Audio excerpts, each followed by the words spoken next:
Assalamu alaikum, everyone. My name is Bilal Baga, and I'm a family doctor here in Victoria on the unceded territories of the Lekwungen peoples. I am standing here with local healthcare workers, including midwives, nurses, and physicians, who stand against the ongoing genocide in Palestine.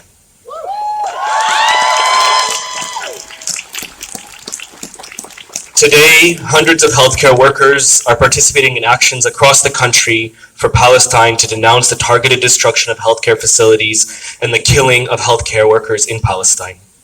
This action takes place as part of recurring coast-to-coast actions following a call from healthcare workers in Palestine demanding an immediate and permanent ceasefire in Gaza, the cessation of targeted attacks on healthcare facilities and workers, and the end of the siege on Gaza, and an end to Israeli apartheid. Over 3,500 healthcare workers across Canada have signed an open letter to demand an end to the war on healthcare workers, an immediate and permanent ceasefire, an end to the siege on Gaza, and an end to the Israeli apartheid.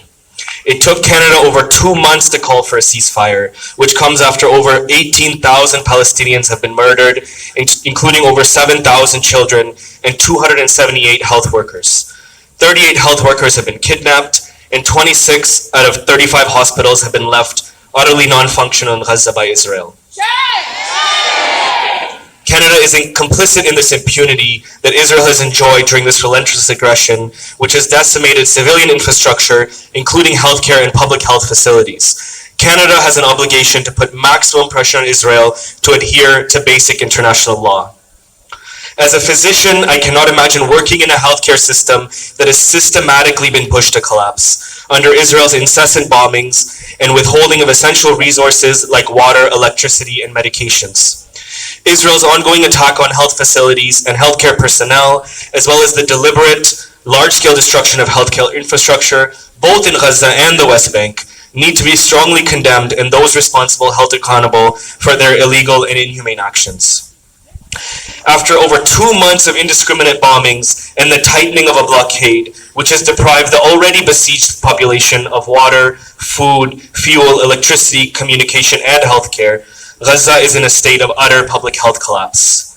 The forced displacement of over 1.8 million people across Gaza and the increasing attacks targeting Palestinians in the West Bank are a continuation of Israeli occupation and apartheid, which must end. The escalating crisis in Gaza demands our immediate action and attention. With 1.8 million Gazans internally displaced in a mass disabling event, all without essential access to healthcare services, the silence of the Canadian healthcare sector is both alarming and appalling. Almost the entirety of Gaza's population have been forced to flee under threat of imminent death, and even hospitals, traditionally places of refuge, are under siege. It is crucial to recognize Canada's historic and current role in the ethnic cleansing, forced displacement, and genocide of the Palestinian people. As such, the Canadian healthcare sector has a responsibility to call for immediate ceasefires. How can leaders within the Canadian healthcare system, one built on the ethos of do no harm, remain silent in the face of genocide, public health disaster, and state-orchestrated violence? What is the use of including cultural safety, equity, anti-racism, and planetary health in our strategic visions if we won't even denounce an act of genocide? Violence, trauma, and pain do not adhere to the physical borders we have made, nor does death.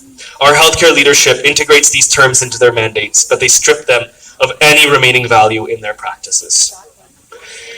Healthcare workers around the world are speaking out against Israel's continued war crimes against the Palestinian people. There have been strong concerted efforts in silencing those voices, including from our colleagues and our institutions. Physicians like Dr. Ben Thompson and Dr. Yipen G are some that have faced targeted attacks, threats, and repression for speaking out for basic Palestinian human rights. The more we speak up, the more protected we all are. Healthcare workers that are coming together to support each other against such repression, for speaking out against human rights, hold the line and make sure we all stay safe. Despite the meager call for a ceasefire, 2 months too late, Canada continues to export over $20 million every year to Israel in arms, despite their well-established ongoing war crimes, ethnic cleansing, and apartheid practice.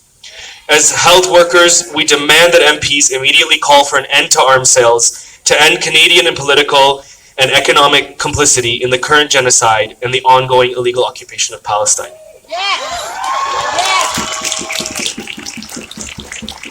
I join my colleagues and the international community of frontline healthcare workers in outrage and in calling for an end to the violence, genocide, and illegal occupation of Palestine.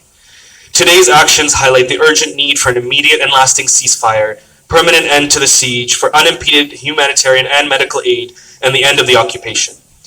If you are a healthcare worker, please join us in the health worker contingent during the march and connect with us moving forward, as we will be answering the call from the Gaza medics by holding weekly vigils for the healthcare workers in Gaza that have been killed and abducted. You can follow us on Health Workers Alliance for Palestine, HA4, the number Palestine, which is a national group across Turtle Island organizing healthcare workers for Palestine. Thank you.